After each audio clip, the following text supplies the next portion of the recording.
नमस्कार दोस्तों, मैं हूं CA Harish and welcome back to my channel. आज मैं आपके साथ शेयर करने जा रहा हूं बहुत ही इंटरेस्टिंग और डिबेटेबल टॉपिक। वो है 6 ऐसी चीज़ जिसके ऊपर मिडिल क्लास अपना मनी वेस्ट करते हैं। तो कौन सी 6 चीज़ है हम लोग डिटेल में आगे डिस्कस करेंगे। ये 6 चीज़ बताने का मेन मेरा पर्पज़ है आपका financial situation, personal finance situation है उसको इम्प्रूव करने का। अगर आप 6 चीज़ को अवॉइड करोगे या अगर खर्चा करना भी है तो मिनिमम खर्चा करोगे या सोच समझ के खर्चा अगर करोगे इन 6 चीज़ों पे, तो आपका definitely personal finance situation improve हो सकता है और आप काफ़ी अच्छा सेव करके अपना फाइनेंशियल गोल को अचीव कर सकते हो। उसमें फर्स्ट जो चीज़ है वो है higher education of your children in private universities और कॉलेजेस।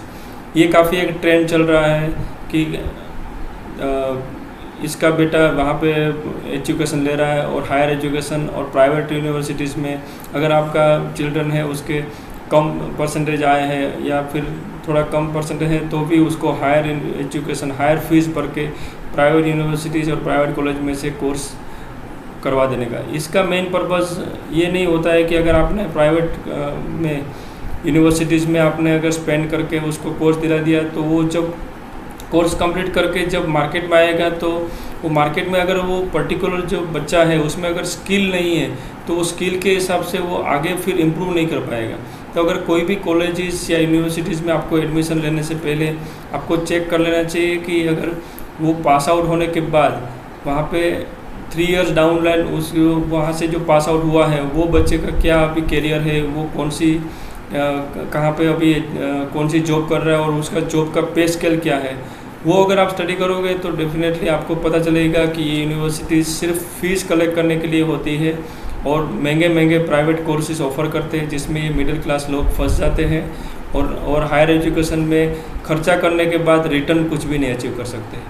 तो ये आप प्लीज़ अवॉइड करो और अगर आपके बच्चे में कैपेबिलिटी नहीं है तो दूसरा कोई करियर का काफ़ी सारे ऑप्शंस होते हैं तो वो ऑप्शन सिलेक्ट करके, ना कि आपका जो एम है वही बच्चा करे वैसा नहीं होना चाहिए। बच्चे की जो कैपेबिलिटीज़ होनी चाहिए वो हिसाब से अगर एजुकेशन कोर्स या फिर वो अगर वो ट्रेंड या वो करियर अपॉर्चुनिटी या वो प्रोफेशन सिलेक्ट करेगा तो ही उसमें एक्सेलेंस अचीव कर सकता है और उसमें आपको लॉस नहीं होगा। यहाँ पे अगर सिर्फ फीस पेमेंट करने से नहीं हो जाता है क्योंकि प्राइवेट यूनिवर्सिटीज़ ये एक टोटली बिजनेस ही चल रहा है इन लोगों का और बड़े बड़े लोगों की कॉलेजेस चालू कर देते हैं। मैं नाम नहीं बताऊंगा मगर वो चीज़ करने का मेन होता है उनको बिजनेस और वो ऐसे लोगों को अट्रैक्ट करने का जिसको जो ये फीस अफोर्ड करके बाद में रिटर्न जो होता है वो रिटर्न उनको नहीं मिलता है। तो ये चीज़ आपको अवॉइड करनी है।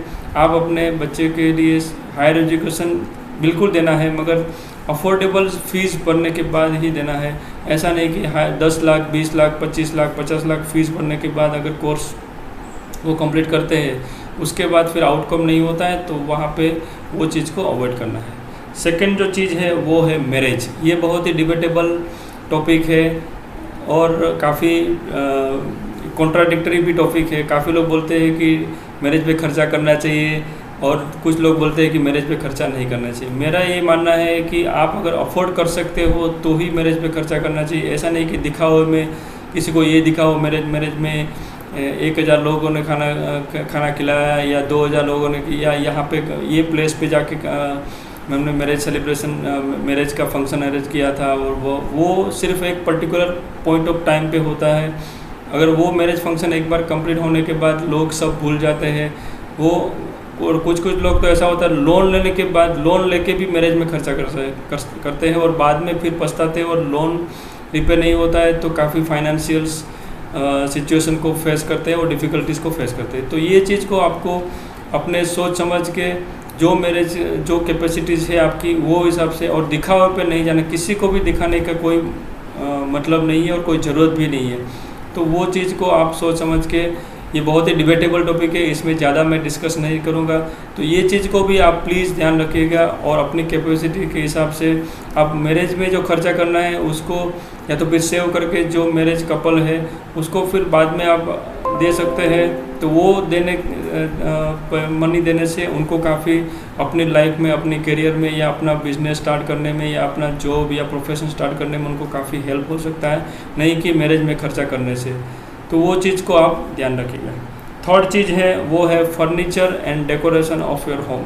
ये भी एक नया ट्रेंड अभी आजकल चल रहा है कि जो फर्नीचर, जैसे आपने फ्लैट बाय कर दिया या आपने बड़ा घर परचेज कर लिया है, या आपने जो भी डुप्लेक्स परचेज किया है, उसमें फिर फर्नीचर का भी उतना ही खर्चा होता है जितना वो फ्लैट या डुप्लेक्स परचेज करने में होता है। जैसे आपने 50 लाख, 25 लाख, 50 लाख और 60 लाख का एक फ्लैट परचेज किया है, तो वो फ्लैट का परचेज करने के बाद वो रिनोवेशन, वो उसका जो फर्नीचर्स, उसके जो डेकोरेशंस, वो जो खर्चा होता है वो भी 30-30 लाख का हो जाता है। मतलब ऑलमोस्ट 50% तो जो काफ़ी मैंने देखा हुआ है कि वो रेंज में तो खर्चा अभी होने लगा है। तो कि 60 लाख का फ्लैट खरीदने के बाद अगर आप 30 लाख का उसमें फर्नीचर कराओ और डेकोरेशन कराओ, दैट इज़ नॉट एडवाइजेबल। तो उससे आपको क्या, ठीक है, मैं ये नहीं मानता हूँ कि आपको खर्चा नहीं करना चाहिए, सर्टेन लेवल के हिसाब से आपको खर्चा करना चाहिए, मगर ये नहीं कि किसी को दिखाने के लिए मेरा घर ऐसा है, मेरा घर ऐसा है, वो दिखावे करने के लिए या दिखाने के लिए अगर आप खर्चा करोगे तो उसके लिए फिर आपको और एडिशनल लोन लेनी पड़ेगी, और वो जो है पैसा है that is a waste of money. वो तो क्योंकि काफ़ी जगह पे ऐसा होता है कि फर्नीचर करने के बाद वो फर्नीचर ख़राब भी हो जाता है, 2 साल 5 साल में वो फर्नीचर ख़राब हो गया, फिर से वो फर्नीचर का रिपेयर करने में या नया फर्नीचर बनाने में और 30 लाख रुपये 40 लाख रुपये खर्चा कर रहे हैं।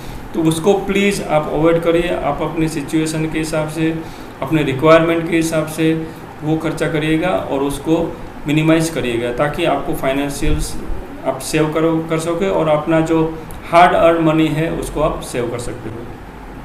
फोर्थ थिंग है वो है buying branded mobiles, clothes, shoes, वो सब पर्सनल आइटम्स जो होती है उसके लिए, जैसे एप्पल का मोबाइल परचेज कर लिया, या सो एंड सो ब्रांड का क्लॉथ परचेज कर लिया, या सो एंड सो ब्रांड का शूज़ परचेज कर लिया। काफ़ी सारे ऐसे पर्सनल आर्टिकल्स होते हैं जो आपको भी पता है कि वो ब्रांड का मनी पैसा होता है। जो ब्रांड का, अगर वही चीज़ आप नॉन ब्रांडेड में चले जाओ तो 10% प्राइस में या 20% प्राइस में मिल जाती है, तो वो चीज़ को भी आपको अवॉइड करना है, क्योंकि ये सब चीज़ जो होती है वो रेगुलर यूज़ में होती है, मल्टीपल टाइम यूज़ होती है। जैसे आपने क्लॉथ्स है, शूज़ है, वो बार आप साल में 2-3 बार तो परचेस करते ही है। तो अगर वो ब्रांडेड और नॉन ब्रांडेड में अगर आप देख लोगे और वेरिएशन के हिसाब से अपनी जो सिचुएशन है, उसके रिक्वायरमेंट है, वो हिसाब से अगर आप परचेज करोगे, उतना ही स्पेंड करोगे, तो आप बाकी का पैसा सेव कर सकते हो। सिमिलरली मोबाइल में भी ऐसा हो, मोबाइल गैजेट भी आजकल इतने सारे आ गए हैं कि उसके ऊपर आप पूरा कितना भी चाहे उतना स्पेंड कर सकते हो। तो उतना जो मोबाइल की रिक्वायरमेंट है, जो मोबाइल की यूजेबिलिटी है, जो उसमें फंक्शंस है या जो है, उसको अगर आप यूज़ कर सकते हो, रिक्वायरमेंट है, तो ही परचेज करो, ना कि किसी को दिखाने के लिए कि मैंने एप्पल का मोबाइल परचेज किया है। वो चीज़ को आपको अवॉइड करना है और उसके ऊपर आपको सोच समझ के ही खर्चा करना है। Then fifth is buying expensive car by taking loan. ये भी एक बहुत बड़ा बेवकूफ़ी है कि काफ़ी लोग कार परचेज करने से, यंग एज में अगर जॉब पे लगा है तो उसने 2 साल में 3 साल में अगर कार परचेज करनी है, आपकी सैलरी भी इतनी नहीं है, तो आप कार परचेज करने के लिए 10 लाख की 15 लाख की अगर कार बाय करनी है तो उसके लिए लोन ले रहे हो और लोन पे भी इंटरेस्ट पे कर रहे हो। अगर आप होम लोन और बाकी कुछ लोन लेते हो जहाँ पे इनकम टैक्स का डिडक्शन भी मिलता है, मगर कार लोन ऐसी चीज़ है जहाँ पे इनकम टैक्स का भी कोई बेनिफिट नहीं मिलता है। तो ये एक वन टाइप ऑफ खर्चा ही होता है और रेट ऑफ इंटरेस्ट भी बहुत हाई होते हैं कार लोन का। ऑटो लोन जो है उसका रेट ऑफ इंटरेस्ट भी बहुत हाई रहता है।